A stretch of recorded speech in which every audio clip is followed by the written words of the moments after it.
Assalamualaikum warahmatullahi wabarakatuh. Sahabat Islami keren, setelah banjir bandang yang super dahsyat yang menimpa kaum Nabi Nuh yang durhaka tersebut, tibalah masa di bumi Allah ini hanya berisi orang-orang yang beriman dari yang menaiki bahtera Nabi Nuh alaihissalam dan selamat seperti yang telah dijelaskan dalam video sebelumnya.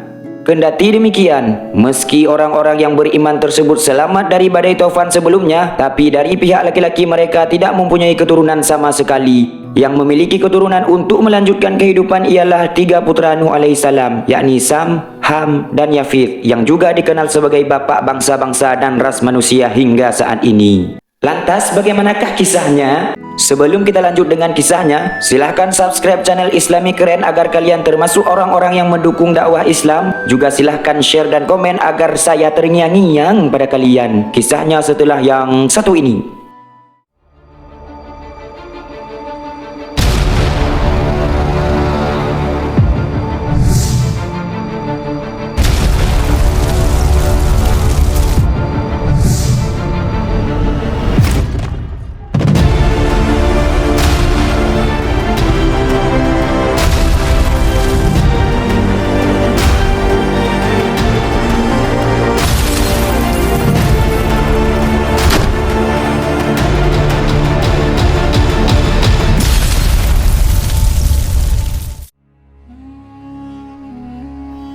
Sedikit flashback ke belakang, tatkala banjir bandang telah selesai, maka Nabi Nuh yang melanjutkan sisa-sisa hidup di penghujung umurnya lantas membagi dunia ini menjadi 3 bagian untuk masing-masing 3 putranya, yakni Sam, Ham, dan Yafith. Demikian yang telah dikatakan oleh Imam Al-Kasai. Lalu Allah juga menjadikan keturunan mereka menjadi penerus kehidupan manusia sebagaimana tercantum dalam Al-Quran. Wa ja'alna dzurriyyatahu humul baqin, yang artinya, dan kami jadikan anak cucunya orang-orang yang melanjutkan keturunan. Quran Surah As-Saffat ayat 77.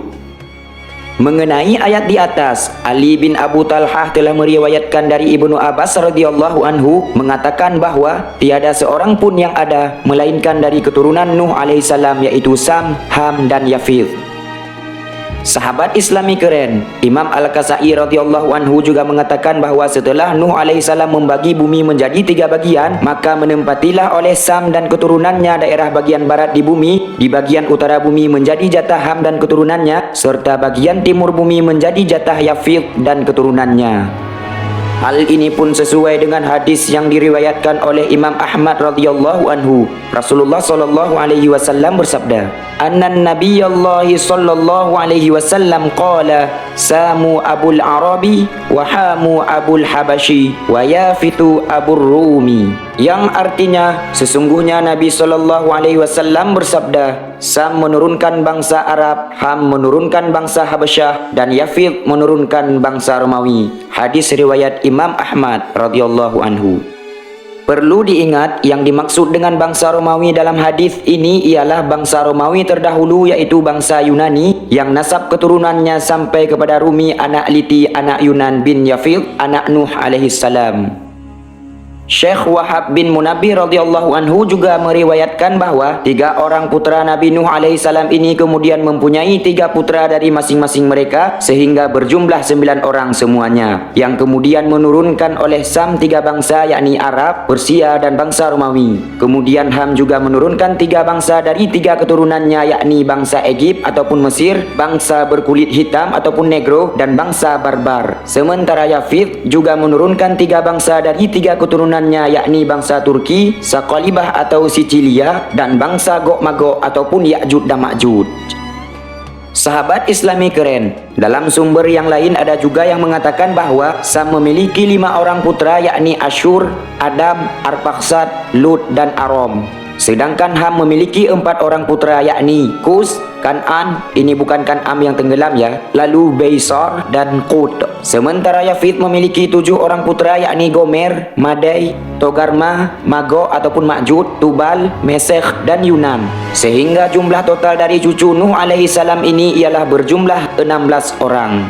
Sahabat Islami keren, kemudian dari 4 orang putra Sam ini tersebarlah keturunannya yang kebanyakan menjadi bangsa-bangsa terhormat, atau istilahnya mereka ini ialah bibit-bibit unggulnya lah, karena mereka banyak melahirkan raja-raja dan keturunan para nabi-nabi setelah didoakan oleh Nabi Nuh alaihissalam semasa hidupnya, yang insya Allah akan kita bahas di akhir video. Kemudian lahirlah dari keturunan Samitik ini berbagai bangsa, yakni 1. Bangsa Ibrani dari keturunan Amir bin Shalek atau Shelah bin Arpakshad bin Sam. 2. Bangsa Persia dari keturunan Pers bin Lut bin Sam. 3. Bangsa Kurdi dari keturunan Iran bin Ashur bin Sam. 4. Bangsa Nabatea dari keturunan Lanabet bin Ashur bin Sam. 5. Bangsa Al-Jaromikoh dan Al-Jael dari keturunan Basel bin Ashur bin Sam. 6.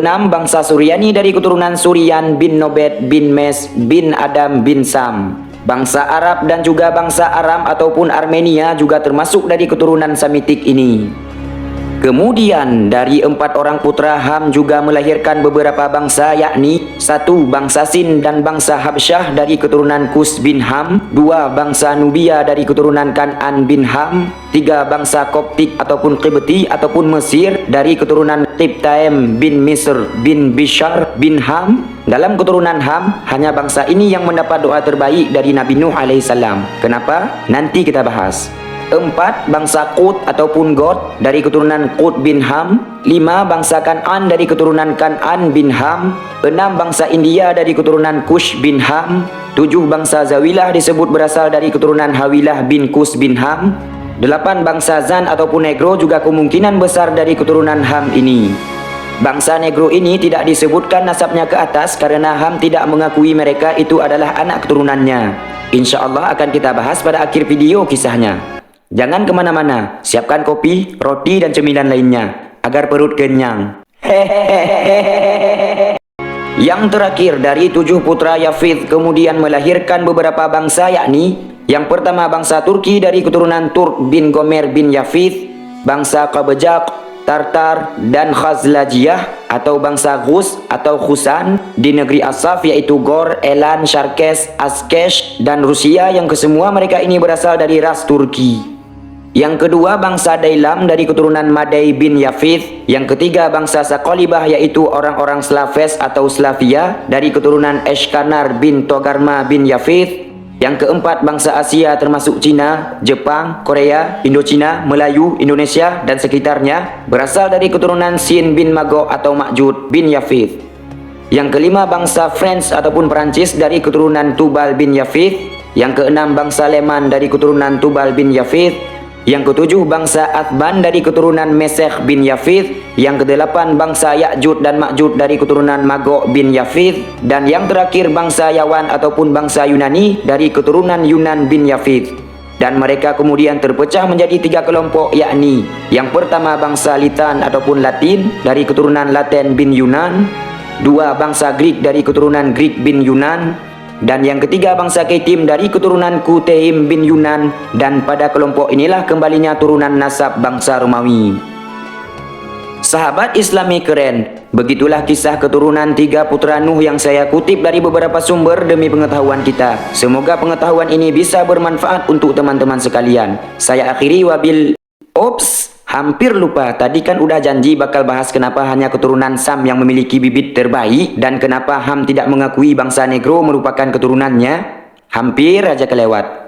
Maklumlah teman-teman, manusia itu kan tidak luput dari khilaf dan dosa, ingat dan lupa, doa dan usaha, makan dan minum, panas dan dingin, ketawa dan duka, pompa ban, keluarin angin, isi bensin, ganti oli, apa lagi ya? Woi, kapan bahasnya? Oke lah, sekarang kita bahas. Jangan ketawa, sekarang serius kembali. Hehehe. Serius. Kita flashback lagi ke belakang ketika semasa hidupnya Nabi Nuh alaihi salam.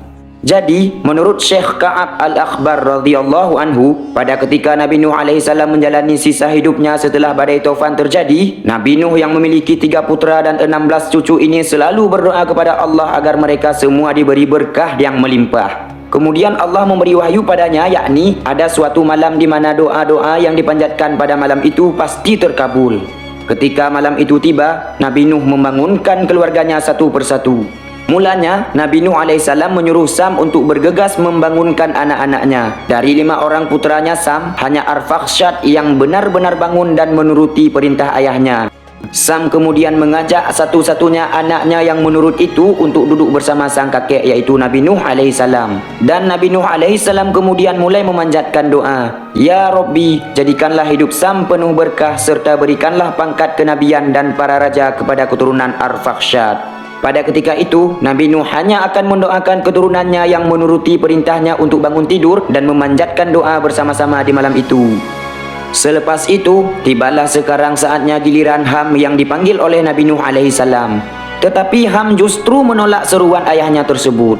Sayang beribu sayang, juga tidak ada seorang pun dari anak-anak Ham yang bangun dari tidurnya. Nabi Nuh pun berdoa agar keturunan Ham nantinya berkulit hitam serta menjadi pesuruh atau pelayan bagi keturunan dari Sam tersebut. Namun, sebelum doa selesai dipanjatkan, ada satu keturunan Ham yang terbangun. Ia mendengar doa sang buyut yang dipanjatkan atas keturunan kakek Hamnya. Misr bin Baysar, nama anak itu, tergugah hatinya untuk menghampiri Nabi Nuh dan meminta doa kepadanya.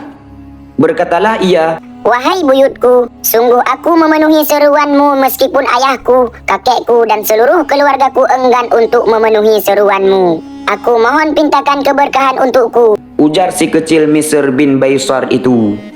Berbahagialah hati Nabi Nuh alaihissalam. Ia membelai lembut kepala Misr seraya berdoa, "Ya Rob, Misr telah memenuhi seruanku, maka berkahilah keturunannya. Tempatkanlah ia dan keturunannya di belahan bumi yang diberkahi, di belahan bumi yang nantinya menjadi al-bilad, induk dari segala bangsa, dan menjadi tempat pertolongan bagi seluruh hamba-Mu. Jadikan sungainya sebagai sebaik-baik sungai yang mengalir di dunia. Jadikan sebaik-baik berkah bagi keturunannya, serta tundukkanlah seluruh negeri baginya dan bagi keturunannya. Jadikan seluruh bangsa merendah kepadanya dan kepada keturunannya. Berikanlah kekuatan kepada mereka untuk mengatur belahan bumi itu." Setelah doa yang panjang itu selesai terpanjatkan, lalu Nabi Nuh alaihissalam juga menyeru putranya Yafith untuk ikut berdoa bersamanya. Namun Yafith dan seluruh keluarganya justru menolak panggilan itu. Maka Nabi Nuh pun berdoa agar nantinya Yafith menurunkan satu bangsa manusia yang paling buruk, yaitu Gog Magog ataupun Ya'juj dan Ma'juj. Di kemudian hari, doa-doa yang dipanjatkan oleh Nabi Nuh alaihissalam satu persatu terwujud ataupun terkabul. Sam yang langsung bergegas ketika diperintahkan oleh sang ayah, hidupnya penuh kebahagiaan hingga ia wafat, dan Arfakhshad putranya Sam hidup penuh keberkahan dan keturunannya menjadi raja-raja dan nabi-nabi. Sementara Ham yang enggan menuruti perintah sang ayah hidup dengan penuh kesusahan, begitu juga Yafith, putra Nabi Nuh yang sama sekali tidak menuruti perintah sang ayah, hidup penuh dengan kesulitan. Keturunannya mempunyai watak yang sangat kasar, salah satunya Gog Magog ataupun Ya'juj dan Ma'juj. Sekali lagi flashback ke belakang. Rupanya ketika Nabi Nuh memanggil Ham, pada malam itu dia bersenggama atau bercocok tanam dengan istrinya. Kemudian istrinya pun melahirkan 2 anak kembar laki-laki dan perempuan. Pada saat Ham melihat kedua anaknya berkulit hitam, dia justru mengingkari dan tidak mengakui keduanya adalah anaknya seraya berkata, "Kedua anak ini bukan keturunanku." Istrinya berkata, "Keduanya benar-benar darah dagingmu, akan tetapi kita terkena kutukan bapakmu Nuh alaihissalam." Akhirnya Ham meninggalkan istrinya beserta kedua anaknya. Lantas dia kabur dong karena merasa malu kepada orang-orang.